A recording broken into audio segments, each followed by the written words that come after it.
sëñ bi ñu ngi lay siyaare bu baax ci turu DC Pape Sini Diène directeur général ONAS. tey nag sëñ bi sa xarit sa wëllëre Sini Diène directeur général ONAS dafa ñëw ànd ak njabootu ONAS gépp ñëw siyaare ci bis bu tedd bii. tey nag ñëwu fi ñëw liggéey dafa ñëw ànd ak njabootu ONAS pour nga ñaanal ko li xam ni président dénk na ko te wóolu ko nga ñaanal ko ci ba Sénégal gépp gis seen bopp. surtout Touba gi xam ni bi ñuy wax inondation ci la gën a bare.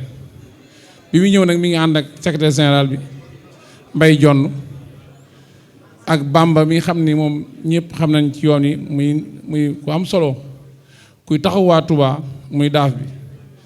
bi ngi ñëw tam mi ngi ànd ak Blaise Faye ak madame Diop Nafi Diop madame Faye Nafi Diop mi ngi ànd ak tam Mamadou Mbaye ak Mamadou Guèye ak Aliou Niang ak Ardo nga xam ne ñoo yor passation di marché ak conseil technique yu bari yoo xam ne biñ ci mën nañ cee lim Binta Diallo ak Mbaye Diouf mi xam ne moom laa nuyoo léegi ak Idrissa Sané ak mboolem communication bi ñu ànd ñoom ñëpp. fekk fi nag ñoom Wilson ñi ak ñoom Bamba ñi am taxawaay bu am solo ci dëkk bi directeur bàyyi leen fi waxtu wu ne mu leen jox ay instructions yoo xam ne ci Touba la jëm te ñu ngi koy respecté di ko exécuté.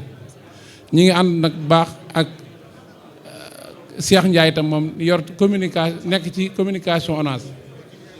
kon sëñ bi ñi ak jigéen ñi itam mooy ñi jigéen ñee ñoom madame Faye ñoom madame Fall ñoom xëy moo nekk secrétaire am ak doomam mi ngi ànd ak moom. ak ki xam ne tudd na ko Sëñ Tuubaa loolu mooy wane nag moom am na cofeel Sëñ Tuubaa te xam naa seen diggante ku la fonk la ku la bëgg la waaw.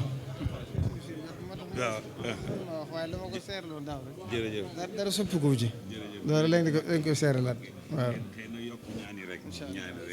baax na ñëpp tàll rek ndax timis jee tax